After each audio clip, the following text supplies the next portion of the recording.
A'udzu billahi minasyaitonir rajim. Bismillahirrahmanirrahim.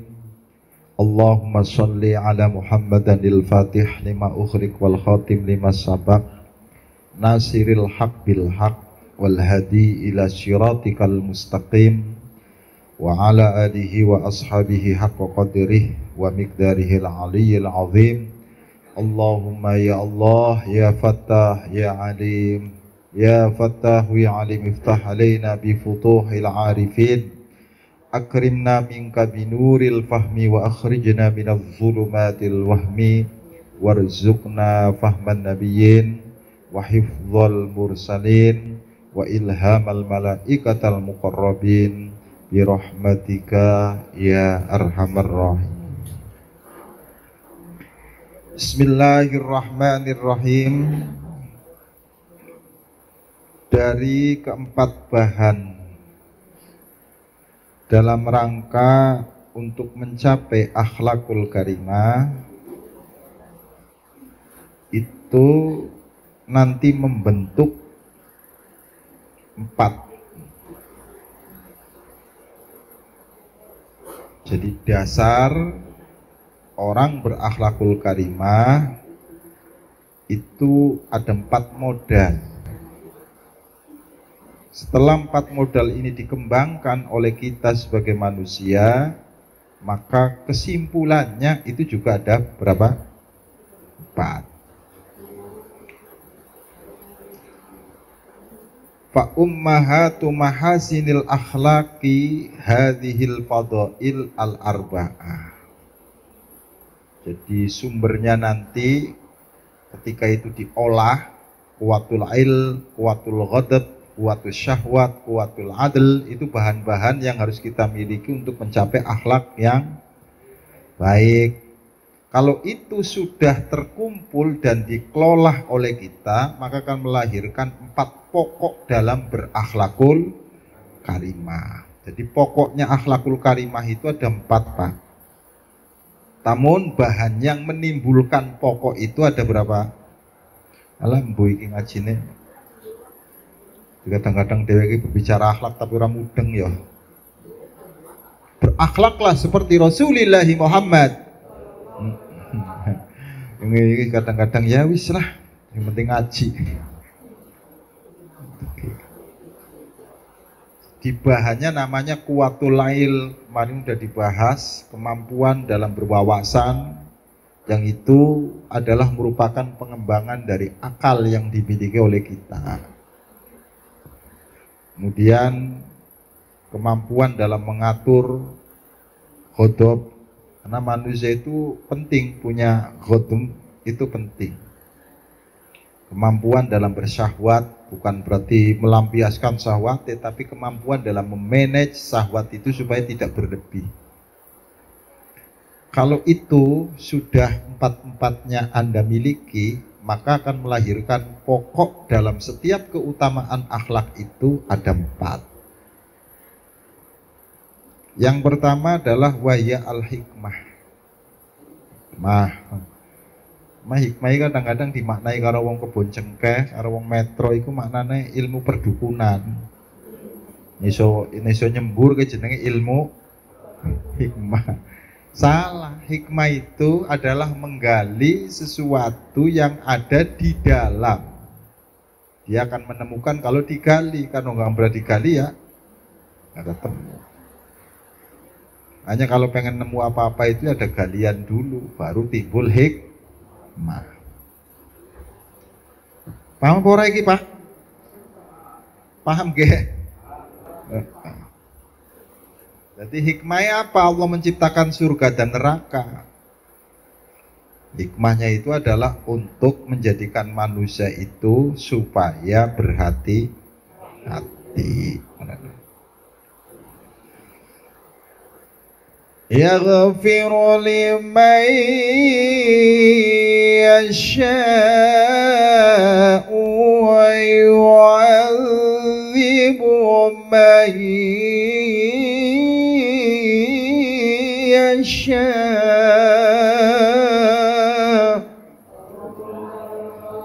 Ini ayat ini Allah mengampuni siapa saja yang dikehendaki, kemudian menyiksa siapa saja yang dikehendaki. Maka hikmahnya bahwa kita itu adalah tidak bisa memaksa Allah untuk sesuai dengan keinginan kita. Anda punya kewajiban untuk minta maaf, mohon maaf, tapi masalah maafnya diterima atau ora itu urusannya Gusti Allah. Aja maksa ngono lho Kang.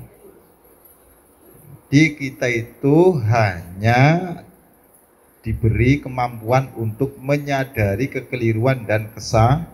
Aku salah, tetapi kemudian apakah setiap orang yang ngaku salah itu mendapatkan ampunan dari Allah? Yang kau dhisik, wong Allah nggak bisa dipaksa karo sampeyan. Dia maha bebas menetapkan apapun sesuai dengan kadar pengetahuannya dia. Sementara pengetahuan Allah itu tidak bisa diketahui oleh manusia. Kita itu cuma menerka, Kang Duki. Kira-kira. Kenapa? Lantaran manusia itu mempunyai keterbatasan. Bagaimana mungkin dia akan mencapai kepada sesuatu yang tidak mempunyai batas? Logikanya ngene Pak Jinas. Ada anak kecil disuruh untuk mengerti tentang pemikirannya profesor, mudeng nggak? Iya udah. Jadi mana mungkin otak yang kecil mampu mengetahui secara pasti tentang keberadaan sesuatu yang besar. Jadi kita itu dalam meyakini Allah itu tidak akan pernah mengetahui hakikatnya. Karena hakikatnya Allah Ta'ala itu nggak bisa ditembus oleh siapapun. Contoh Allah Maha Besar. Kamu nggak usah menggambarkan besar Gusti Allah, nggak nemu sampean. Oke. Paham apa ora sing ngaji kaya ngene iki? Allah Maha Tahu, tapi kemahatauan Allah itu tidak bisa dijangkau oleh pikiran manusia. Karena manusia untuk menjangkaunya itu penuh keterbatasan. Kayak misalkan mengimani sesuatu kodo baik ataupun yang jelek. Sebenarnya ketetapan Allah itu nggak ada yang jelek, ketetapan Allah itu semuanya baik. Jelek itu kan menurut pandangan sampean. Jadi ketetapan yang disebut dengan kodone Allah itu baik semua. Cuma manusia seringkali menilai jelek. Jadi yang jelek itu sebenarnya kodonya apa penilaiannya manusia? Iya, makanya manusia itu menilai ketetapan Allah itu ada yang baik, ada yang jelek. Tapi kalau kodo itu sendiri dari Allah nggak ada yang jelek, semuanya baik. Jadi khairihi wa syarihi dalam pandangan Allah atau dalam pandangan manusia? Lampu sampean iki. Angel ngajine ya.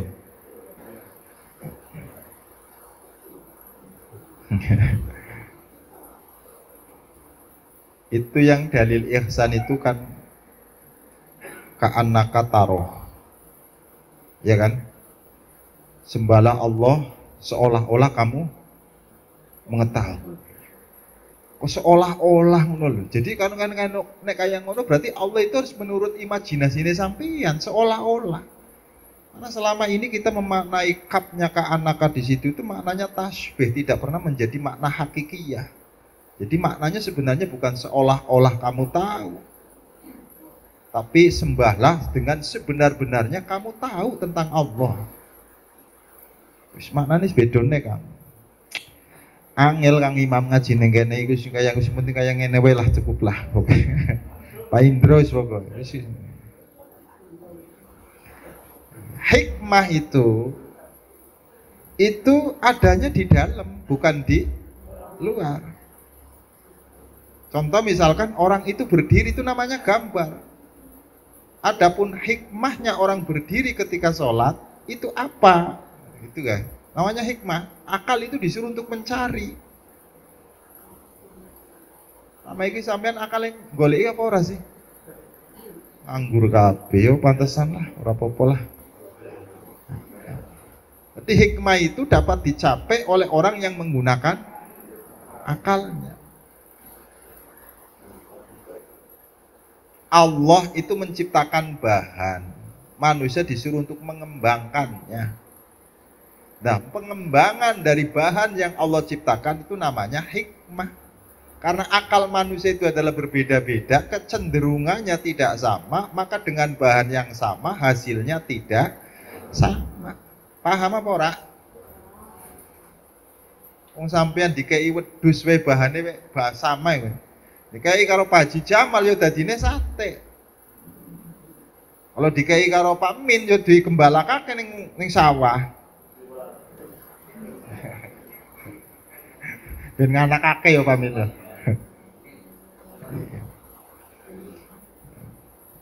Jadi makanya dari dulu sampai sekarang itu Allah menciptakan semuanya, itu bahan yang harus kamu kembangkan. Nah, pengembangan itulah namanya hikmah. Jadi kalau misalkan bahan itu nggak pernah kamu kembangkan, ya nggak ada hikmahnya. Mengapa Allah ciptakan sakit? Itu karena ada hikmahnya. Supaya timbul dari pemikiran sampean mencari obat. Kanjeng Nabi cuma ngomong bahwa setiap penyakit itu mesti ada obatnya. Iya kan? Kecuali mati. Maka akal manusia harus bekerja untuk menemukan obat dalam kesembuhan. Penangkangannya dalile setiap penyakit mesti engko nek kemudian ada orang berpenyakit orang bisa disembuhkan disalahna dalile sampai ane sing koplak kadang-kadang. Niki jenenge hikmah. Maka dalil itu tekstual. Cobalah kita dalam beragama itu jangan tanya dalilnya mana. Tapi bukti kamu itu dalam mengamalkan dalil itu mana.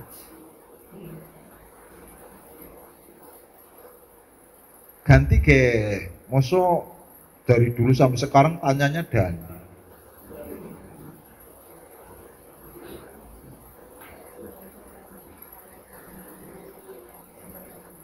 Ojo sekedar dalil wal takum minkum ummatu yad'una ilal khair saja, tetapi pembuktian kamu itu sudah sejauh mana mengajak sebuah kepada kebaikan.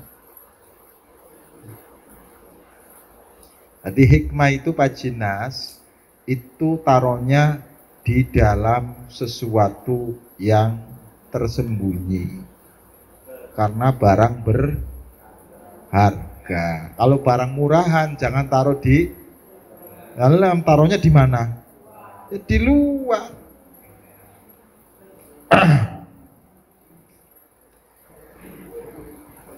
Wa may yu'til hikmata faqad utiya khairan katsira.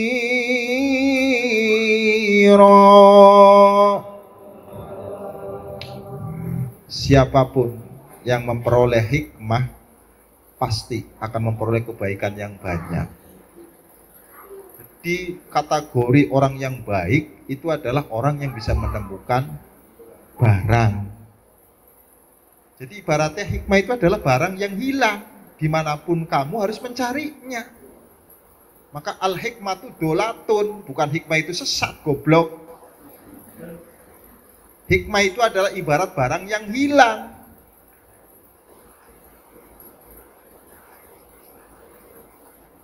Sampean kok barangnya hilang kok orang pernah goleki ngono lho. Kok saking penake apa saking opone, Mbah? Barang istimewa hilang kok tidak pernah mencari.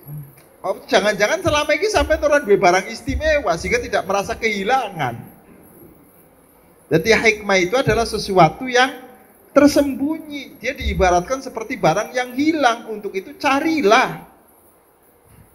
Maka kehidupan kita di dunia ini bagaimana supaya bisa mencari, mendapatkan hikmah. Hikmah yang sampean urip kan gopo jajal. Alhamdulillah kan ayang. Maka manusia yang berakhlak itu adalah bukan manusia yang kosong blong, tapi manusia yang berilmu dan ilmunya mampu mengantarkan hikmah, bijak. Jadi orangnya itu menjadi orang yang sangat bijak dalam menghadapi apapun itu orang bisa gerusu. Ora kayak yang sebelah aku. Iki grudak-gruduk dia. Dua. Ketika kamu mampu mengelola kemampuan dalam ghadab, nanti akan melahirkan sifat keberanian, sifat pemberani. Jadi ora kacangan ngadepi setiap persoalan iki wani ngono lho. Ora mundur alon. Jadi bedanya tipis antara kewanen karo berani Pak Jinas. Nek kewanen iku ora duwe modal, nek berani modalnya banyak. Lah wong iki akeh kewanen, dudu orang berani, tapi seolah-olah menjadi orang berani padahal dia itu adalah orang nyatanya kalau dewean prindang-prinding. Tapi ketika banyak orang sok-sokan, banyak orang sih tegakkan keadilan, giliran dewean serasa ado-ado sampai neng kuburan, lewat neng kuburan prindang-prinding. Tapi kalau orang banyak ngomong, di kuburan itu nggak ada setan, nggak ada jin, giliran melaku dewean. Gue jenenge berani apa kewanen? Saya kewanen. Nekat jin sekarang ini. Jadi orang beraninya itu kalau banyak temennya, giliran sendirian. Kanjeng Nabi itu sendirian tapi tetap berani. Orang peduli. Kanjeng Nabi Muhammad Shallallahu Alaihi, karena yang diperjuangkan itu adalah kebenaran. Maka dia memunculkan keberanian. Ojo kewanen. Kalau orang memperjuangkan kekeliruan, kesalahan, kebatilan, itu namanya bukan keberanian. Kewanen.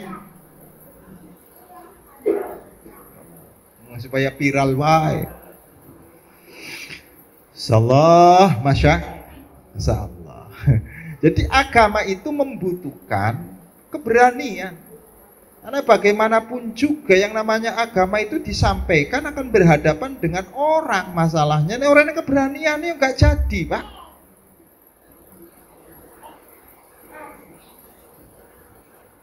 Mengenai dalil wa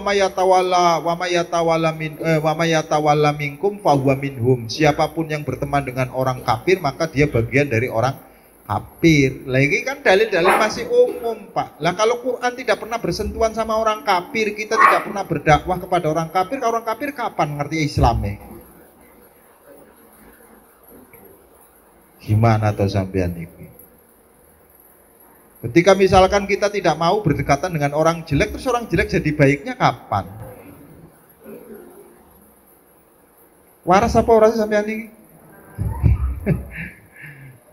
Lah dokter itu untuk tahu penyakit, mau tidak mau harus bergaul dengan orang berpenyakitan.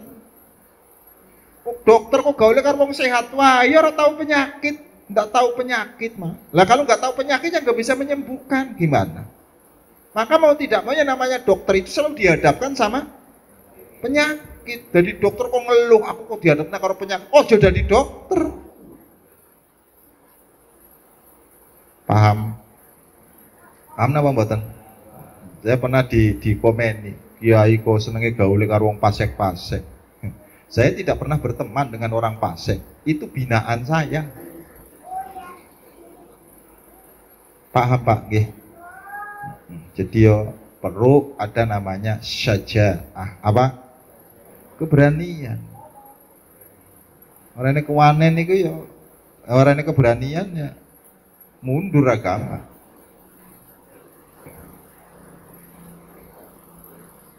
Dan munculnya keberanian itu akibat dari orang mampu memanage ghadab. Kok iki hasilnya loh Pak, ketika 4 ini dikembangkan. 2, wal-aifah, kehati-hatian.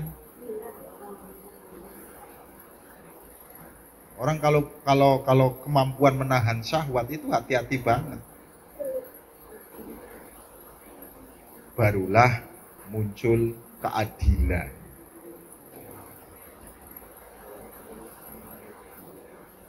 Wal baqi furu'iha, adapun sabar, loman, apalagi itu merupakan cabangan dari 4 ini. Pokoknya itu 4, hikmah, apa? Syaja'ah, berani, terus hatian. Kemudian yang keempat itu adalah bersikap adil. Maka 4 ini adalah merupakan pokok dalam akhlakul karimah. Adapun yang lainnya itu adalah cabangan-cabangannya. Lampu. Orang ngerti cabangnya yo pange ang duki. Jadi rantingnya itu sakok, loman, hilmun, berlapang dada, sabar, itu ranting. Kalau pokoknya ya ini. Maka bagaimana ada rantingnya wong pokok ewe. Orang du. Ene qobliyah, ene dia itu kan pokoknya dari wajib dulu lah. Kalau nggak ada wajib ya nggak ada sunnah, gimana? Ojo kebalik sampai jalan sunnah wae tapi ora pernah jalan wajib. Sunnah sampai pirong-pirong tapi wajib ora pernah. Iki jenenge wong duwe pang tapi orang duwe. Masya Allah.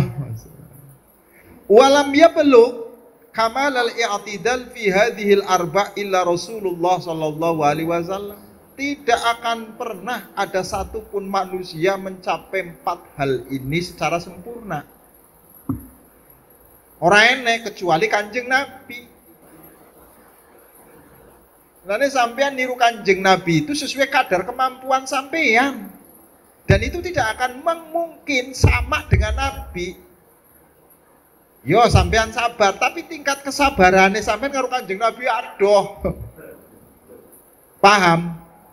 Paham apa ora? Jadi Kanjeng Nabi itu didesain sama Allah itu adalah menjadi makhluk yang sangat sempurna. Kita sebagai makhluk yang kurang harus mengikuti yang sempurna. Tetapi dalam kadar kita mengikuti Nabi Muhammad itu tidak mungkin sama dengan Rasulullah Muhammadin. Paham apa ora iki? Jenenge mengikuti iki padha ora karo sing diikuti. Kadang-kadang yang diikuti rofa, mufrad, yang ikuti kok jama. Alah mau bahasa-bahasa kayak gini malah orang mudeng malah wis. Wan nasu ba'dahu mutafawituna fil qurbi wal bu'di anhu. Adapun manusia setelah Rasulullah sallallahu alaihi wasallam itu mempunyai sekian banyak tingkatan. Setelah wafatnya Kanjeng Nabi, ada yang kedekatannya dengan Rasul, bukan sama loh ya. Akhlaknya mirip dengan Rasul, bukan berarti menyamai. Ada yang akhlaknya sangat jauh dengan Rasul. Yo jenenge tok sabar, tapi jangan jauh jaraknya karo Kanjeng Nabi. Udah nggak ora? Ketika sahabat seperti Abu Bakar itu sabar hampir mirip karo Kanjeng Nabi, sabare jaraknya deket karo Kanjeng Nabi. Jadi Kanjeng Nabi misalkan sabare jumlahnya 100, kowe Abu Bakar 80-an lah. Nah, kalau kita ini punya nama sabarnya, namun nilainya yang tidak sama. Nek Kanjeng Nabi ini 100 ya paling teluk lah. Kadang-kadang masih ngamuk kan masalahnya. Ya tapi kan alhamdulillah Mas Edi enek nama sabare walaupun bijine telu. Di sini maksud. Jadi tidak akan pernah ada satupun manusia baik setelah Kanjeng Nabi wafat itu Muhammad Shallallahu Alaihi Wasallam dapat disamai akhlaknya, bukan disamai fisiknya.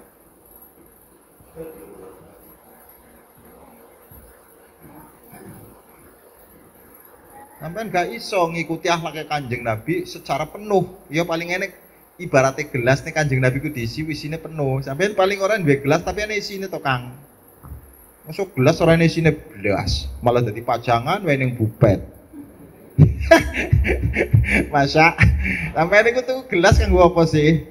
Gua persiapan minum, wadah untuk minum. Maka kalau misalkan pamannya menjadikan gelasnya ini ada hanya sekedar untuk menjadi pajangan yang bubet, itu namanya ya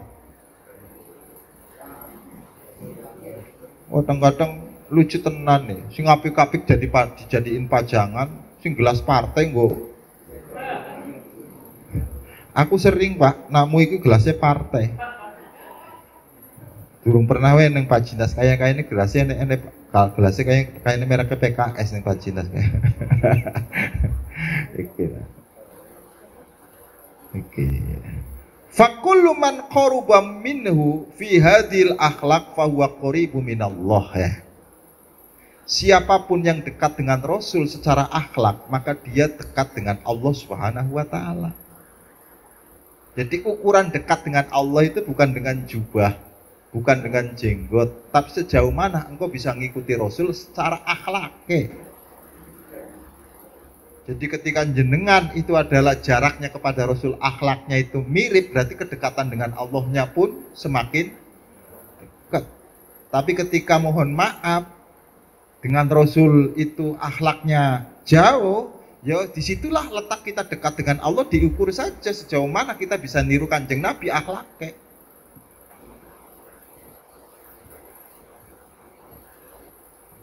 Kanjeng Nabi niku ning arep turu kene duwite, mohon maaf ora iso turu Kanjeng Nabi. Iki bedane umate. Umate kadang-kadang kebalik. Nek ora duwe duit malah ora iso turu. Kalau nabinya itu ada duitnya itu malah nggak bisa tidur. Umatnya malah kebalik. Jenenge umat apkiran. Alhamdulillah. Kanjeng Nabi niku wis nek zikir kali Gusti Allah gak iso turu. Memang matane pejem, tapi atine sing komunikasi kali Gusti Allah niki mboten nate pedhot. Alhamdulillah umat iki. Kulo kadang-kadang ya husnudon kaya kene lagi khusyuk tenanan gue sing padha turu. Ya kudu husnudon kan. Wis nggih, niki nggih. Jadi kedekatan Allah itu diukur dengan kedekatan akhlak sejauh mana engkau mencontoh Rasulullah Muhammad sallallahu alaihi wasallam. Jadi aja ngaku-ngaku dekat karo Gusti Allah dhisik lah. Ya. Kira-kira sampean mirip enggak karo nabine kan kayak ngono. Nah, mirip karo nabine berarti saat itulah engkau merasakan kedekatan dengan Allah.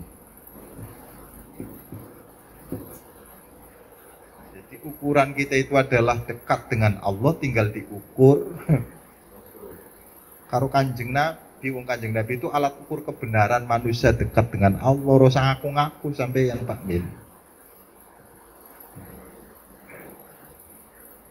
Paham?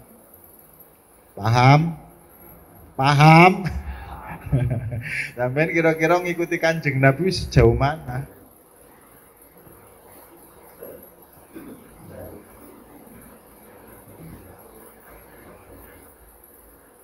Orang sang ngaji kae enggak?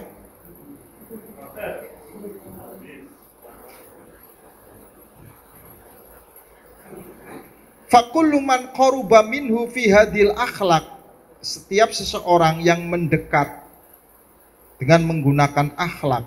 Jadi pendekatan kepada Allah itu harus menggunakan akhlak, bukan menggunakan fisik. Jadi selama ini awake dhewe batal dekat karo Gusti Allah nganggone jenggot, nganggone ati pendekatan maring Gusti Allah Subhanahu. Karena yang namanya munculnya akhlak itu dari hati.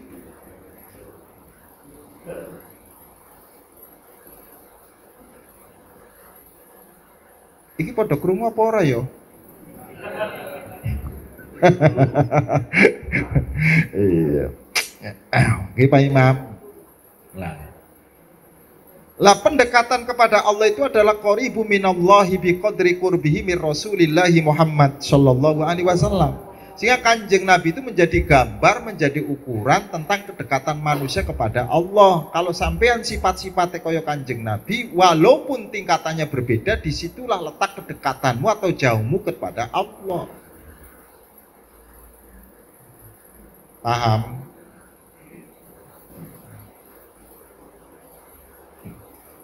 Jadi aja kola rasul terus iki. Pembuktiannya dikit-dikit kola rasul.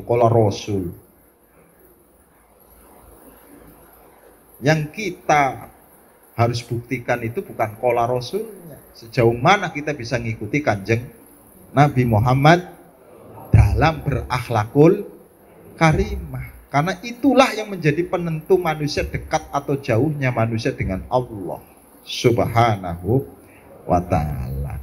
Wa kullu man jama'a kamala hadhil akhlaq istahaqqa ayyakuna bainal khalqi mulkan muta'an yurja'u al khalqu kulluhum ilaihi wa yuqtaduna bihi fi jami'il af'al.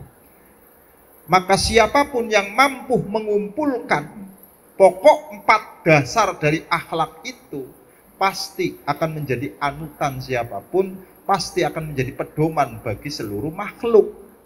Nah, kenapa sih kanjeng Nabi itu menjadi anutan makhluk, menjadi panutan seluruh manusia, menjadi orang yang harus taat kepada kanjeng Nabi, sebab kanjeng Nabi itu mempunyai 4 hal yang tidak bisa dimiliki yang lain.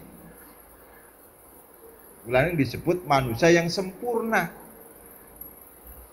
Masa sampai ngarep ngikuti wong sing kurang, yang ngikuti ya sing sempurna. Tapi dalam rangka kita mengikuti kesempurnaan kanjeng Nabi tidak mungkin sama. Wong kita itu makhluk kurang, ngerasa macam-macam.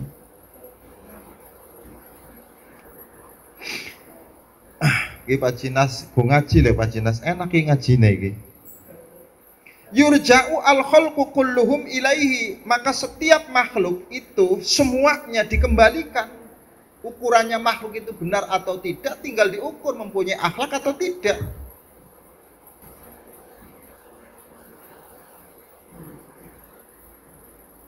Dan untuk menjadikan manusia itu punya akhlak ya gambarnya kanjeng Nabi wis ora macam-macam.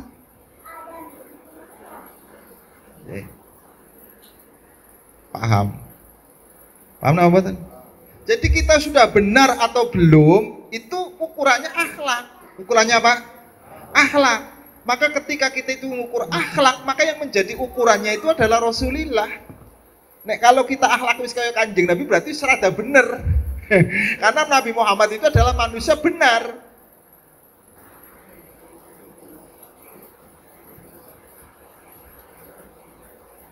Kira-kira sampean iso ngikuti kanjeng Nabi apa urung?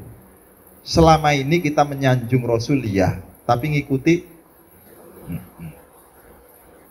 apa enek dalil ning Qur'ane sampean suruh nyanjung kanjeng Nabi? Yang disuruh itu adalah ittiba, melu karo kanjeng Nabi. Sementara kita masih hanya sekedar nyanjung. Makanya maknanya sholawat itu ada yang maknanya itu adalah dengan sanjungan seperti kita ini shollu alaihi. Ada yang maknanya kata shollu di sini itu maknanya bukan bersolawat lah, tapi ikutilah. Shollu mongko padha melu sira alaihi ngatasé kanjeng Nabi wasallimu lan padha nrimo sira kabeh taslima kelawan bener-bener trimo. Terimalah apa yang dikatakan oleh Nabi dengan sebenar-benarnya, mesti selamat sampean. Tapi ya dalile kita innallaha wa malaikatahu yusholluna 'alan nabi ya ayyuhalladzina amanu shollu bersolawatlah. Terus kemudian diartikan oleh kita nyanjung maring kanjeng Nabi. Ya wis ora masalah. Daripada nyanjung orang ngikuti orang. Ya lumayan lah. Bisa nyanjung. Ya. Ya ora. Siki ngikuti abot nyanjung. Lah ya wis Kang, ora usah dadi wong urip. Maka setidaknya kalau kita itu adalah belum mampu mengikuti, paling tidak nyanjung dulu lah. Siki mei ora, tapi ngardik wong sing mei. Pak Min misalkan ngasih, itu Pak Min, itu kalau ngasih itu karena punya keinginan. Yang komen kayak ngono iku lho ora mei. Iki kan ngasih. Tidak, tapi komen. Paling tidak kowe Mas Edi, jadi maknane solu kowe paling tidak sewe selawatan nyanjung disilah karo Kanjeng Nabi. Walaupun kita belum mampu ngikuti Kanjeng Nabi. Kalau saya sih belum mampu ngikuti Kanjeng Nabi. Ya mungkin rombongannya sampean bisa ngikuti Kanjeng Nabi kalau cingkrange dan sebagainya mungkin gue. Nah aku kan orang pernah cingkrangan nggone sarungan wae karo baju kokoh dan sebagainya. Durung iso ngikuti Kanjeng Nabi. Aku masih iso ngikutine wong Cina nganggo baju kokoh sih masalah. Baju kokoh kan bajune wong Cina yo. Mulane disebut baju kokoh. Baju kokoh. Nah.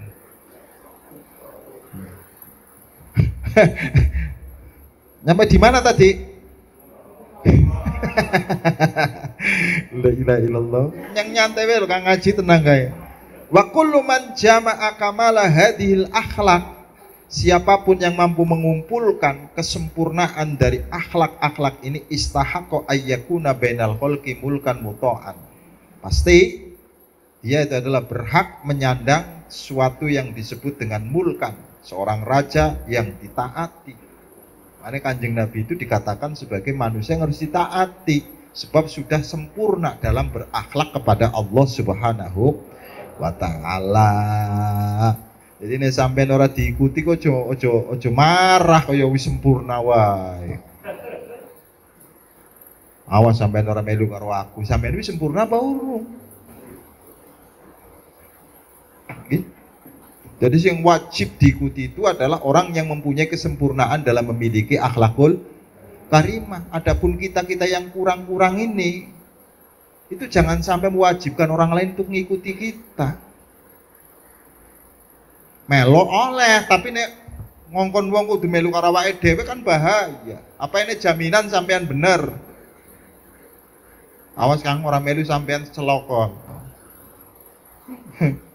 Aku ke piye-piye wis keceluk wali ojo macem-macem sampean. Mbahmu iku. Ngono yo percaya lho sampean kadang-kadang. Wa man infaqah an hadhil akhlaq kulliha wattasafa bi addadiha istahaqqa ay yakhruja min bainil bilad wal ibad fa innahu qad qaruba minasyaiton. Siapapun yang lepas dari akhlak itu, akhlakul karimah, yaitu ketiadaan pokok yang 4, maka sudah sepantasnya dia itu adalah keluar dari kehambaan kepada Allah Subhanahu wa taala dan dia lebih pantas untuk dekat dengan setan. Jadi manusia itu mendekat dengan Allah itu dengan akhlak. Bagaimana mungkin Anda bisa mencapai akhlak wong bahane orang duwe? Mulane kongkon belajar dhisik sampean, kongkon duwe ilmu dhisik. Ngaji wae kangelet pol. Piye sampean salat arep menghasilkan khusyuk? Piye sampean salat arep mencegah kemungkaran wong ora pernah ngaji? Wong sing ngaji wae masih kaya ngene salate. Bar salat nglamun. Padahal ning salat ning undangan hayyalal falah.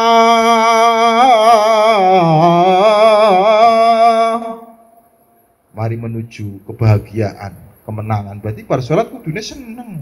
Ngapa sampean bar salat nglamun? Ya, ini bukan orang ngaji, Pak. Wong sing ngaji wae durung tentu hasil itu.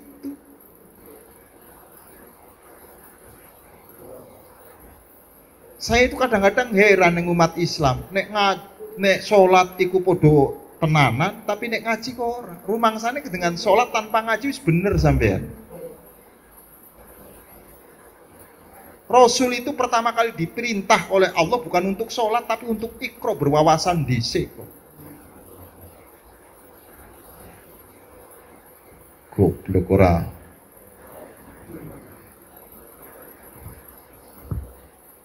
Mikirnya jengkelat-jengkelite sampean Gusti Allah seneng. Allah itu seneng nek sampean itu posisi sujudnya benar-benar merendahkan serendah-rendahnya. Anda menganggap bukan siapa-siapa. Selama sujudmu kamu hanya meletakkan kepalanya di bumi, tapi hatinya masih angkuh, sombong, ini dijejak tok karo Gusti Allah. Cara kasare kunyuk kowe. Paham? Hanya bagaimana kita akan mempunyai hikmah, bagaimana kita akan mempunyai kemampuan dalam mengelola ghadab, mengelola syahwat, yang tidak pernah tahu tekniknya, yang tahu tekniknya kadang-kadang sering salah. Ya, tidak ada satupun nabi yang diutus oleh Allah Subhanahu wa taala itu tidak berpengetahuan, semuanya berpengetahuan. Masa nabi ini goblok ngajak wong berpengetahuan. Aneh wae. Nabi itu semuanya cerdas, patona. La ilaha illallah Muhammad Rasulullah sallallahu alaihi wasallam. Fayambaghi ayyaba'ada. Maka sudah selayaknya manusia itu menjauhi. Ketika orang mempunyai akhlak yang tidak baik, jangan didekati karena nular. Kayak virus. Sampai aneh sering dolanan karo wong narkobanan, yo lama kelamaan sok-sokan. Kok disi durung kuat masalahnya sampean. Terutama yang karo wong gablen kadang-kadang terus nimbrung. Terus tambah gatel, plak-pluk koyo ini kan neplak koyo penak tenan yo. Alhamdulillah. Kama annal awal qaribu minal mulki al muqarrib fayambaghi ayyaqtadi bihi wa yataqarrab ilaihi fa inna Rasulullah sallallahu alaihi wasallam lam yab'ats illa yutimma makarimal akhlaq. Maka kenapa sih Kanjeng Nabi itu diutus oleh Allah Subhanahu wa taala? Tidak lain untuk menjadikan akhlak ini supaya sempurna. Karena manusia itu pendekatan kepada Allah itu ngawur ketika tidak dilandasi dengan akhlakul karimah. Sing dihadapi karo sampean iki sapa, Kang? Sampean itu bukan menghadapi makhluk, yang dihadapi itu pencipta kamu. Ojo senake dhewek sampean. Ini aturannya.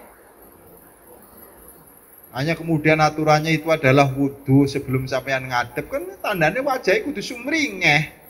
Ngadep karo Gusti Allah kok besengut. Jejeg pisan sirake. Wong sampean namu iku ya kudu sing seneng to, ben tuan rumah ya. Iki kadang-kadang namu tapi jelek raine. Wajahnya itu harus sumringeh, kemudian dibasuh dhisik dari kotoran-kotoran. Ya Allah. Paham apa ora sih, Kang? Kemudian di anu ini ada yang namanya disuruh basuh kepala. Basuh apa? Kepala. Itu di otakmu ku ngeres. Nah, dibasuh dulu sebelum ketemu sama Allah Subhanahu wa taala. Wajahmu harus dibasuh supaya menyenangkan dilihat. Otakmu iku ya kudu dibasuh supaya apa? Supaya ngikirannya orang. Kadang-kadang Masya Allah neng sholat iso ngeres pikirannya, Pak. Wong bar buka HP langsung Allahu Akbar, sementara sing dibuka iki sini bokong bunder kabeh mlebu kabeh, Pak. Ya sekalipun alhamdulillahirabbil alamin, tapi kan pikirannya bayangakne. Aneh enggak wong babul kower sing salate ngayal. Oh ya kayane rata-rata. Jadi nek misalkan lali bilangan rakaat iki saking khusyune apa saking ngayale? Waji muji cuk. Nek wong salate lali khusyuk imame ke sampai Pak Min. Angel nggih. Ya ora angel wong sampeane sing ora duwe belajar ora tau belajar. Paham? Paham napa mboten? Masya Allah gitu. Akhlake karo Gusti Allah. Jadi Allah itu bisa didekati oleh kita sebagai makhluknya itu dengan menggunakan akhlak.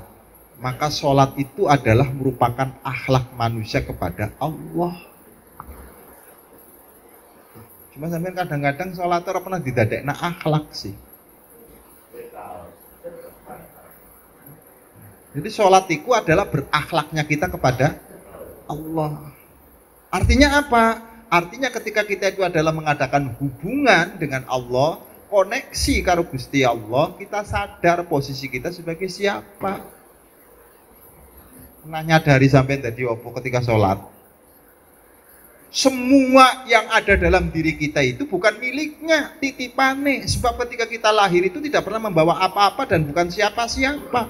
Maka ketika engkau datang kepada Allah, jangan menganggap dirimu siapa-siapa, jangan pernah menganggap kamu punya apa-apa. Ditolak karo Gusti Allah. Sebab Allah akan senang kepada orang yang telanjang bulat.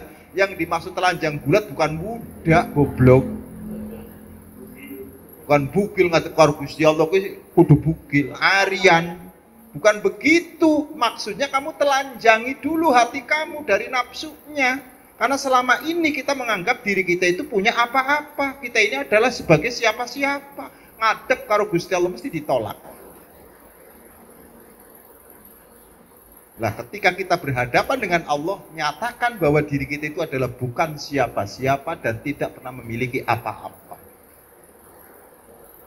Itu jenenge menghadaplah kepada Allah, kata Syekh Abdul Qadir Jailani, arian dengan telanjang bulat. Terus dimaknai karo sampean, berarti Syekh Abdul Qadir Jailani ngongkon dhewek iki salat karo wudam mbahmu. Yang harus kamu telanjangi itu adalah hatimu. Paham? Kadang-kadang khawatir stres kula mulang kaya ngene iki. Tapi wis kadung padha stres lah ya. La ilaha illallah Muhammad Rasulullah sallallahu alaihi wasallam. Paham? Jadi sholat itu dalam beretika maring Gusti Allah. Kalau zakat itu dalam beretika sesama manusia.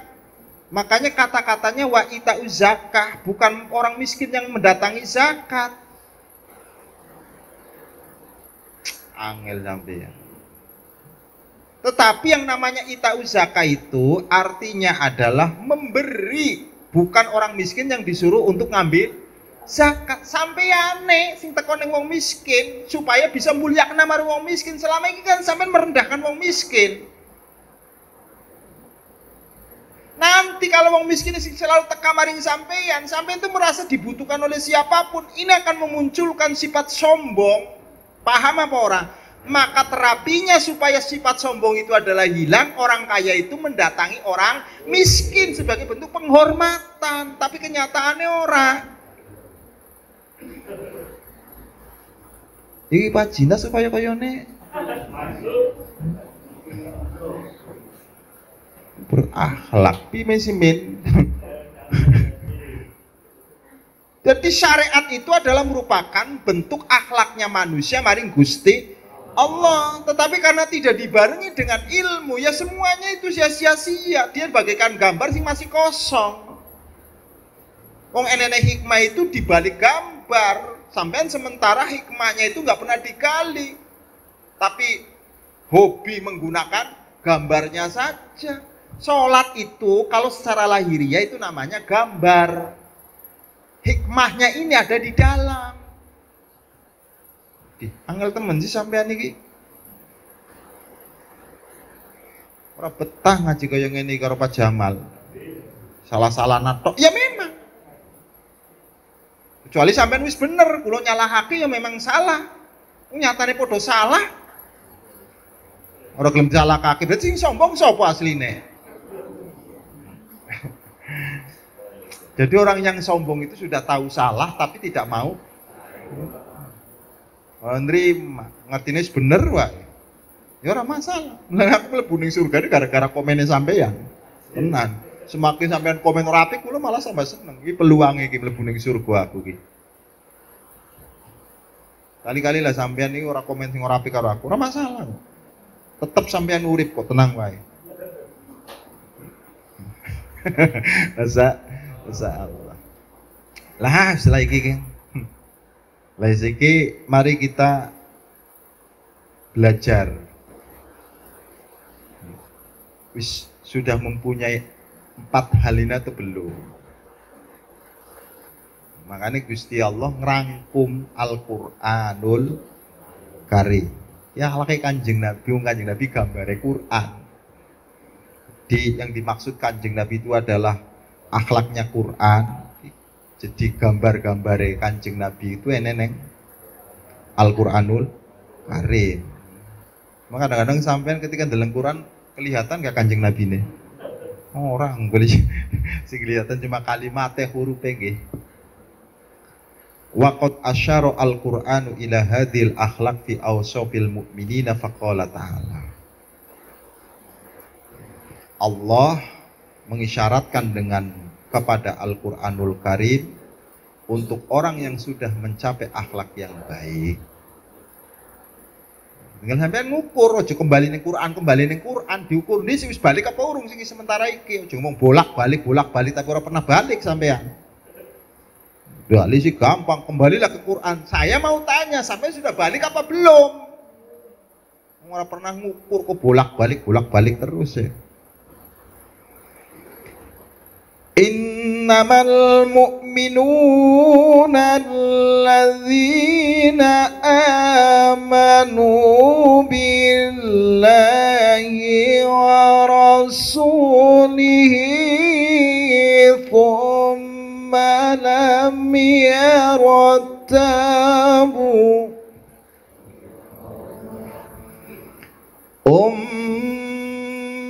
lam yartabu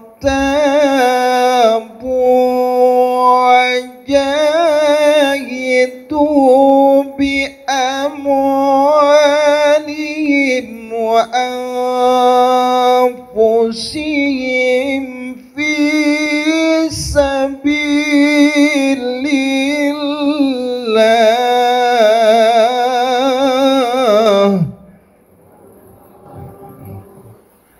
Lah kalau sudah demikian, ulaika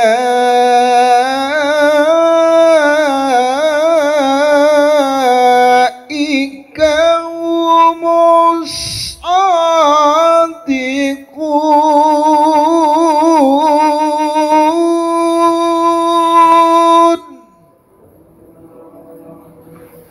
Yes, iki aja Allah terus sampean, iki diukur. Pikir kalau dengan Allah wis cukup apa?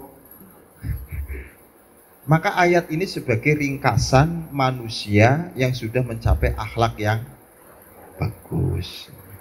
Wis kaya ngene apa urung jejal ke? Fal imanu billah wa bi rasulihi min ghairi irtibab wa huwa quwwatul yakin. Keimanan kepada Allah dan Rasulnya tanpa ada keraguan itu adalah buah dari kekuatan keyakinan. Jadi orang kalau yakinnya itu kuat, maka tidak akan pernah ada keraguan. Dan itu wahwa samrotul akal, itu adalah buah dari akal yang kamu kembangkan. Saya nggak percaya orang-orang dua ilmu kok yakin, orang percaya aku kan. Karena buah dari sebuah keyakinan itu, yakin itu adalah merupakan buah, sementara akal itu adalah merupakan asalnya untuk bisa mencapai keyakinan. Wa huwa samratul akal, itu adalah buah dari akal. Jadi ketika akal dikembangkan, akal selalu digali untuk mencari, maka lahirlah keyakinan. Paham? Jadi nih sampai orang pernah gunakan akal, orang pernah mikir, ya sulit untuk menjadi yakin. Yang lambe nih dipikirnya ukuran yakin yang lambemu apa? Ibu-ibu yakin. Terus dicatat karo Gusti Allah mbahmu iku. Paham nih, Ge? Paham apa ora? Jadi iman itu adalah tanpa keraguan, itu namanya kuwatul yakin, keyakinan yang sangat kuat. Dan itu dihasilkan oleh akal. Karena keyakinan itu adalah thamratul akal.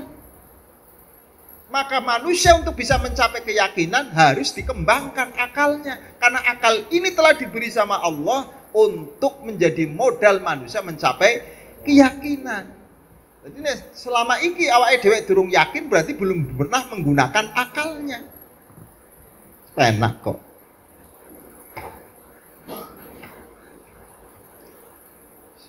Pada dolanan tok uripe iki. Dolanan terus pengennya mangane enak balike. Masakannya enak. Terus wedange rokoke jawab tempat turune enak. Ngimpi sampeyan mung isine dolanan.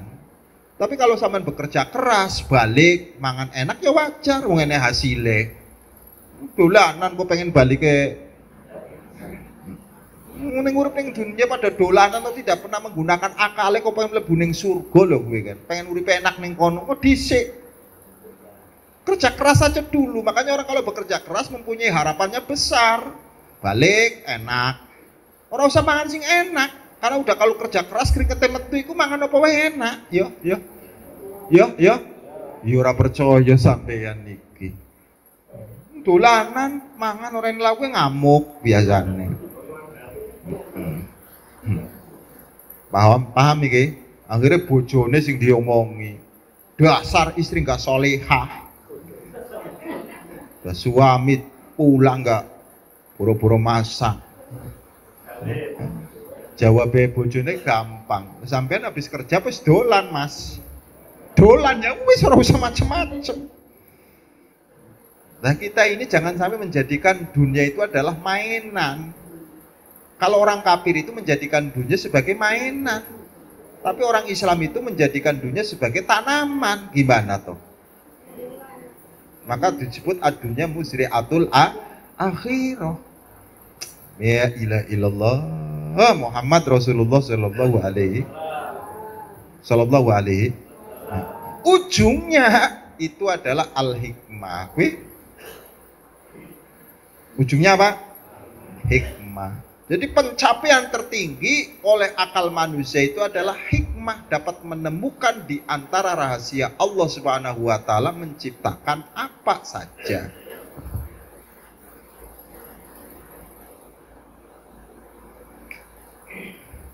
Asine kula ki males, Pak. Ngaji kaya ngene ki males. Untung ngene YouTube wae.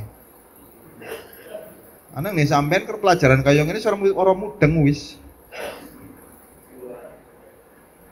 Sementara sampean wis bukan semakin urip, tapi semakin dekat dengan kematian. Sangune ora enek piye?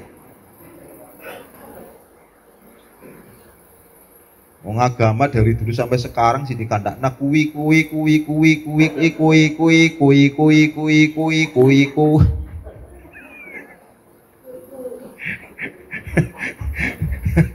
Jadi Kang Imam kuwi. Ya lumayan lah dari podo kurang rame lah. Wal mujahada bil mal huwa as-sakha alladhi yurja'u ila dhabti quwwati syahwat. Kemudian Anda ini disuruh untuk adalah berjihad dengan menggunakan hartamu. Artinya kamu harus menjadi orang dermawan. Jadi nek wong iman iku pakaiannya dermawan, pantes disawang. Nek wong iman kok pakaiannya pelite pol, ora pantes. Maka nek wong aku iman tapi tidak punya kepedulian, iku ora pantes dadi wong iman. Karena pakaiannya wong iman iku loman, dermawan pakaiannya wong iman. Sampeyan sampai salate pirang-pirang rakaat atau pelite pol, kaya-kayane dudu wong iman sampeyan. Saya ngomong kaya-kayane lho ya. Jadi nek wong kafir medit pantes, aja dibalik loh Pak. Sing kafir loman malah sing salate rajin. Ini kan kebalik.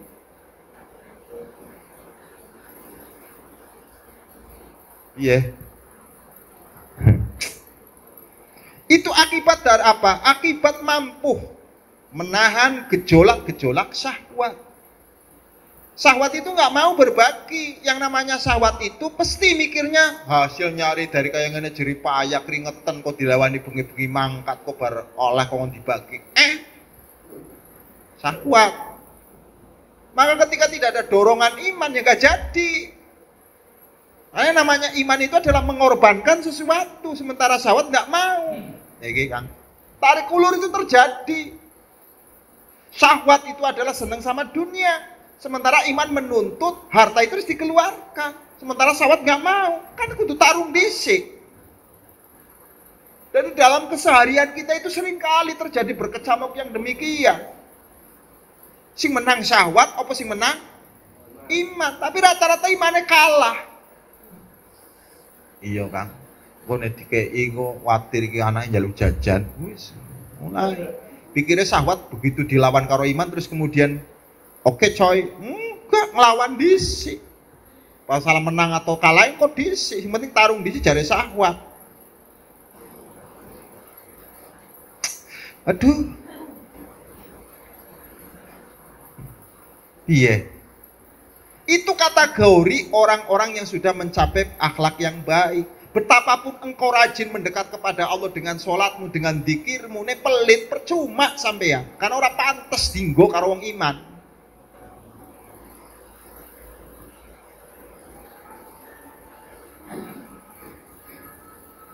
Paham apa ora?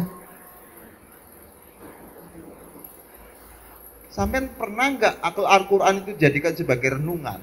Bukan bacaan, tapi direnungi ngono lho. Wis pantes apa ora sampean balik ning Qur'an?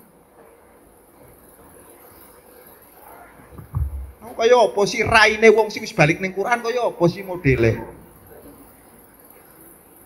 Aja ngomong bolak-balik kembali lah kepada Quran, raine kaya apa? Aku pengen meruh. Wong masih ndeleng bokonge wong wadon lain masih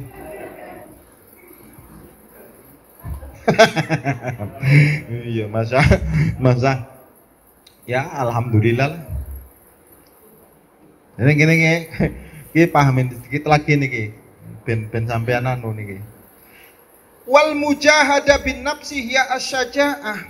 Kalau orang sudah menimbulkan sifat keberanian, tidak peduli walaupun nyawa harus disetor, maka para nabi tidak pernah takut dengan kematian. Baginya kematian itu adalah bukan sesuatu yang ditakuti, tetapi sesuatu yang tidak bisa dihindari. Dia berani walaupun ancamannya nyawa. Aja ini pindang-prinding tok. Kuar-kuare neng kene tok. Jihad Palestina. Allahu Akbar. Kang kita sangoni sampean mangkat yo. Sampean itu akasnya itu pendelene akeh wong, tapi giliran dhewean. Kayak netizen sampean. Oh kalau komen itu sembarangan, was, giliran ditemuni. Nang YouTube wae sampean sokong barangnya luar biasa. Giliran ditemuni. Apalagi dicitu karo polisi, nangis. Sok-sokan. Masya. Mari kita berani. Lawan yang hak adalah hak, yang batil adalah batil. Kita lagi memperjuangkan kebenaran dari Allah Subhanahu wa taala. Jadi ngerti nih kayak ngono ki Gusti Allah seneng balik. Ya Allah, perjuangan jadi Gusti Allah itu bukan perjuangan kebenaran, goblok, memperjuangkan diri kamu dengan mengatasnamakan aku.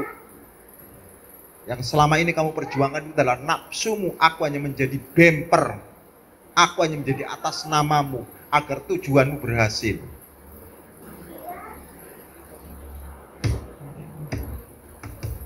Sangel. Jaluk sodako ayat Quran ini metu. Qala Rasulullah Muhammadin sallallahu alaihi wasallam. Aku kadang-kadang seneng nek wong kemudian memaparkan sodako nek dalil iki seneng. Siapapun yang membangun masjid maka dia telah membangun surga di sana.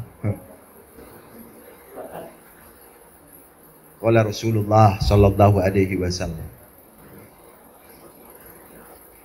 Serah Kang. Monggo Masya Allah ya Allah. Wal mujahada bin nafas hiya asyajaah. Berani. Itu muncul dari kemampuan kamu di dalam menimbulkan, menguatkan ghadab. Mulai menungso rene maraya lucu rene keberaniane. Penting. Allati turja'u ila isti'mali kuwatil ghadab ala syartil aql wa hadil i'tidal.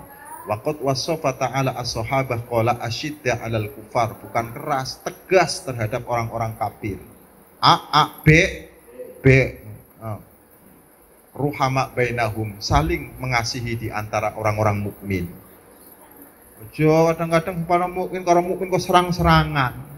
Percuma sampean ndongakake Allahumma ighfir lil muslimina wal wal mukminina wal ahya'i minhum wal bar kaya ngono diserang.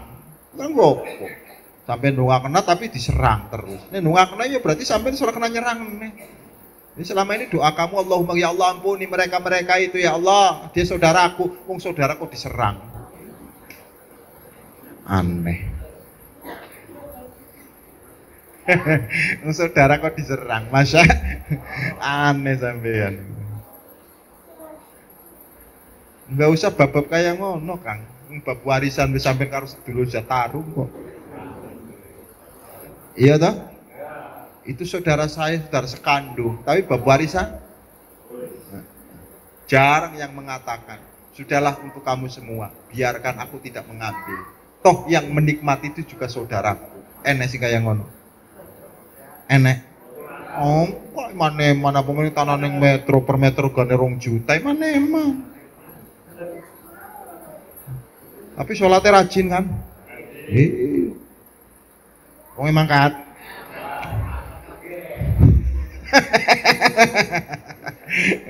Wis ngamal nang hadis kae, wis ngamal nang Quran ruhama bainahum. Saling menyayangi di antaranya. Malah yang nggak punya kadang-kadang harus didukung. Pun nggih jenengan mawon, sampeyan anake akeh, umat durung duwe pun. Kowe ruhama bainahum. Aja piye-piye iki harta warisan masalah kudu dibagi rata, Memang secara hukumnya kayak ngono, tapi akhlaknya kan ora kaya ngono. Sampeyan kadang-kadang ngukumi karo orang nganggo akhlak. Kali-kali lah jajal nih bagi-bagi warisan kayak ngono di sawang. Kira-kira sapa sedulur sing ora duwe, wis kita buat kesepakatan. Bagaimanapun juga yang harus menikmati itu saudara kita. Kaya-kayane nek kaya ngono ahli surga sampeyan. Tenang. Jadi kan apalagi peletakan sawah, letakan ladang ini umpama pati muji, niku ning pinggir jalan harganya ditawar per meter 5 juta. Kongkon legowo, aduh. Masa bulan kadang-kadang akeh wong tukaran gara-gara apa? Iki. Padahal perintahnya apa? Ruhama bainahum. Jadi tanda orang mukmin itu adalah tegas kepada orang-orang kafir, namun sesama orang mukmin itu saling mengasihi. Kenyataan yang lapangan, sesama mukmin saling bermusuhan, bahkan saling membantai, saling membunuh gara-gara paham yang nggak sama. Jadi orang Islamnya itu berpegang sama Quran apa enggak? Yang enggak, wong selama ini bunuh-bunuhan, ya hanya untuk membela paham kan? Ya iya. Terus pantas enggak orang Islam itu mulia? Dia mulia itu kalau berpegang sama Quran. Lah kalau misalkan bertentangan dengan Quran, boro-boro mulia, kehinaan yang didapat.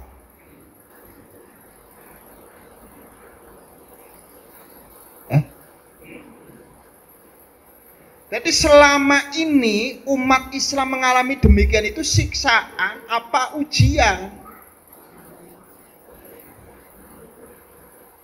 Ini harus introspeksi. Kenapa kok umat Islam pegangannya Al-Quran kok kaya ngene? Karena umat Islam itu sebenarnya tidak berpegang sama Quran. Banyak yang lari dari Al-Quran. Quran memerintahkan ruhama bainahum untuk saling mengasihi sesamanya. Namun kita sendiri itu adalah selalu memusuhi siapapun yang tidak sama partainya, yang tidak sama pahamnya. Sebenarnya di kota-kota pir. Dan peristiwa itu setelah Rasulullah Shallallahu Alaihi Wasallam wafat terjadi tragedi pembunuhan sesama orang Islam. Merasa doa Kanjeng Nabi wafat itu rebutan. Belum sempat dimakamkan Rasulullah, kue neng Bani Sakifah, masya Allah, teng Madinah niku rebutan kekuasaan.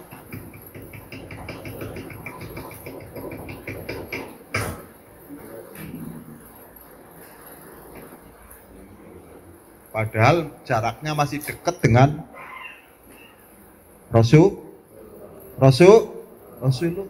Apalagi kemudian muncul berbagai macam firqah, terjadi pembantaian di mana-mana atas nama agama, padahal yang dibantai itu adalah sama-sama beragama Islam. Siapa yang membunuh Sayyidina Ali? Orang Islam, hafal Quran. Siapa sih yang membunuh Utsman? Orang Islam, beragama Islam, baca Quran.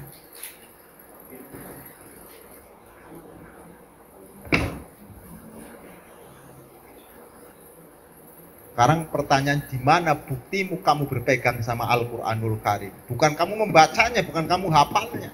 Kalau hafal tak akui. Tetapi selama ini kamu belum mampu membuktikan di mana kamu berpegang terhadap Al-Quranul Karim. Nyatanya saling ngaca ayatnya si pena asyidda ruhama bainahum. Kanjeng Nabi niku Masya Allah, welas asihnya terhadap orang-orang mukmin itu luar. Kita kadang-kadang hanya beda madhab wis.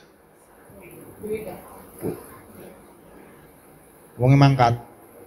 Yes, mangkat kabeh ora apa-apa.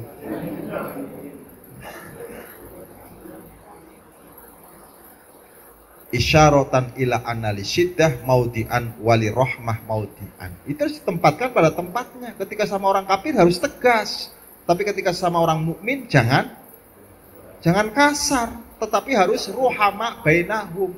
Jadi kapan kita tegas ada saatnya, kapan kita berbelas kasih ada saatnya, melihat keadaan. Selama orang kafir itu tidak memusuhi kita nggak boleh keras sama dia. Sampai-sampai ning surah At-Taubah wae sing menerangkan tentang masalah peperangan, itu orang kafir diberi kesempatan oleh kita ini, oleh Allah Subhanahu wa taala untuk mendengarkan. Ketika mereka datang kepada engkau Muhammad pengen mendengarkan Quran, berilah kesempatan. Sampai main serang terus. Masya Allah. Oleh karenanya, apakah kita sudah mencapai akhlak yang baik? Kalau kita belum mencapai akhlak yang baik, selama ini pendekatan kita kepada Allah pun belum baik. Karena ukuran manusia itu adalah mendekat kepada Allah bukan diukur dari fisikmu, bukan diukur dari berapa rokaatmu, namun diukur sejauh mana engkau berakhlak seperti Rasulullah Muhammad Sallallahu Alaihi Wasallam. Jadi ingat, pokok daripada akhlak itu hikmah, 2 syaja'ah, 3 ifah, kehati-hatian, yang keempat adalah keadilan. Ini pokok dari akhlak manusia yang harus dicapai seperti layaknya yang dicapai oleh Rasul. Cuma manusia mempunyai keterbatasan, maka dalam pencapaiannya mengikuti Rasul tidak mungkin sama, tetapi paling tidak ada sebuah isi yang mirip dengan Rasulullah Muhammad. Pertanyaannya adalah, apakah akhlak itu bisa berubah? Nah, ini, apakah wong pelit bisa berubah dari loman? Bisa apa ora? Apakah wong malas bisa berubah jadi rajin? Awak aja bisa-bisane bae sampean nggih.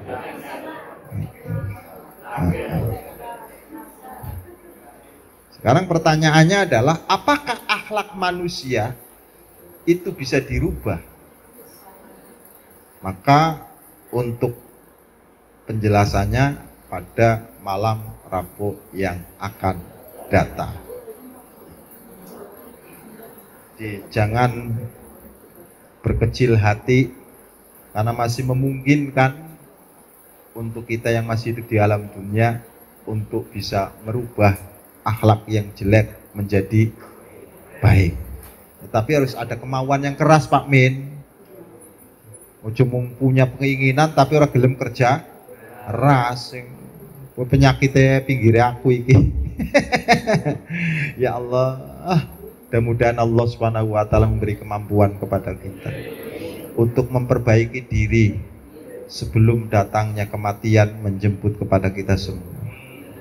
Paling boten atau paling tidak, ya ada kemiripan dengan Rasul, walaupun kemiripannya sangat jauh, tidak masalah.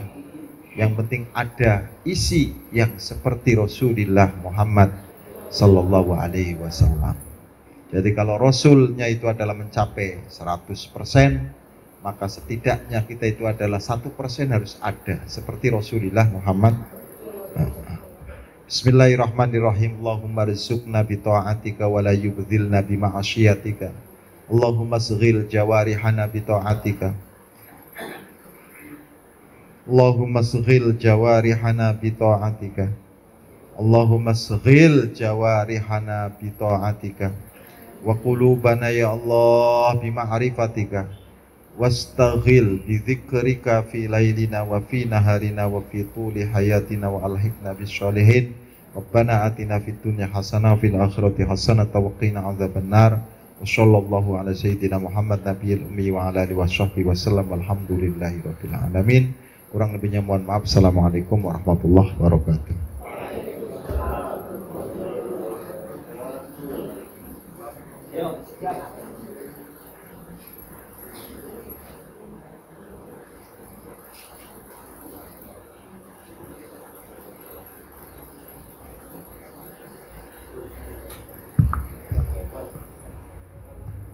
Kami informasikan kepada jamaah bahwasannya besok hari Rabu malam Kamis kita ngaji di Masjid Al-Aqsa di Jalan Melati 15 Kauman Metro Pusat. Dan untuk kegiatan zikir dan sholawat hari Minggu malam Senin bertempat di Masjid Hidayatul Rahman di 21 Yosomulyo, dekat gedung Golkar. Sekali lagi untuk kegiatan besok hari Rabu malam Kamis kita ngaji di Masjid Al-Aqsa di 15 Kauman Metro Pusat. Dan untuk hari Minggu malam Senin kegiatan zikir dan sholawat bertempat di Masjid Hidayatul Rahman 21 Yosomulyo.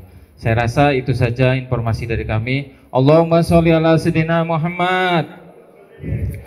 Allahumma sholli ala Muhammad. Ya Rabbi sholli alaihi wa sallim. Allahumma sholli ala Muhammad. Ya Rabbi sholli alaihi wa sallim. Allahumma sholli ala Muhammad. Ya Rabbi sholli alaihi wa sallim. Allahumma sholli ala Muhammad. Ya Rabbi sholli alaihi wa sallim. Allahumma sholli ala Muhammad. Ya Rabbi sholli alaihi wa sallim. Allahumma sholli ala Ya Rabbi sholli alaihi wa sallim. Allahumma sholli ala sayyidina Muhammad.